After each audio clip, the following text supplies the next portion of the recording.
आज की कहानी है एक बेटे और उसकी माँ की, और उस कर्ज की जो माँ हर दिन चुकाती है। मगर बेटा सोचता है कि माँ का कर्ज किसी दिन चुका दूंगा। एक दिन बेटे ने थककर माँ से कहा, माँ तू हमेशा कहती है कि तेरा कर्ज कोई नहीं चुका सकता। आज मैं तेरे पिछले और आज तक के सारे कर्ज उतारना चाहता हूँ। बता माँ तुझे क्या चाहिए? रुपया, जेवर, मकान, गाड़ी या फिर कुछ और?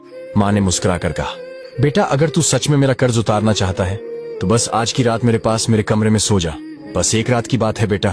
बेटे ने सोचा इतना आसान काम, आज माँ के साथ सो जाता हूँ, माँ की छोटी सी ख्वाहिश पूरी कर दूंगा। रात हुई, बेटा माँ के कमरे में आकर लेट गया।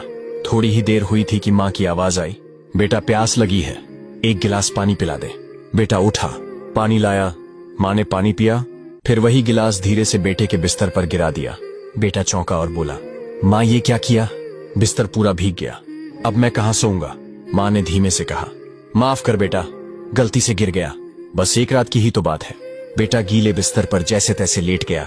कुछ देर बाद फिर माँ ने आवाज दी, बेटा प्यास लगी है, एक गिलास और दे दे। बेटे ने चिढ़कर कहा, अभी तो पानी पिया था माँ। क्या बार बार? माँ ने थके हुए स्वर में कहा, गर्मी बहुत है बेटा, सिर्फ एक गिलास और दे दे। बेटा फिर से गया, पानी लाया। माँ ने इस बार भी पानी बिस्तर पर गिरा दिया। वही जगह, वही हाल। अब बेटा बुरी तरह भड़क गया, माँ तू पागल हो गई है क्या? बार बार पानी गिरा रही है, तू चाहती क्या है? माँ ने सिर झुका लिया, बस इतना ही बोली, बूढ़ी हो गई हूँ बेटा, हाथ कांप जाते हैं। कोई बात नहीं, एक रात की ही तो बात है। बेटा चुपचाप फिर से लेट गया। लेकिन तीसरी बार माँ ने फिर से आवाज दी, बेटा प्यास लगी है। अब बेटे का सब्र जवाब दे गया। वह गुस्से से खड़ा हुआ और बोला, मैं जा रहा हूं अपने कमरे में, भाड़ में जाए तेरा कर्ज। तभी माँ ने पहली बार बेटे के गाल पर एक तमाचा मारा। बेटा हैरान रह गया।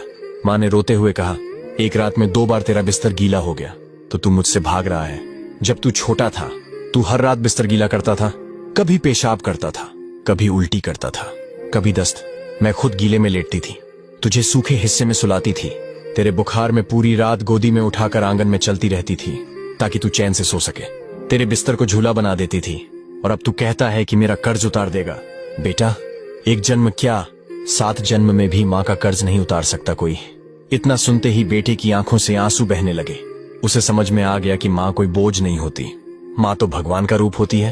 अगर ये कहानी आपके दिल तक पहुंची हो, अगर आपकी आंखें भीगी हैं, तो एक बार माँ को गले लगाकर उसकी ममता का शुक्रिया जरूर कीजिए।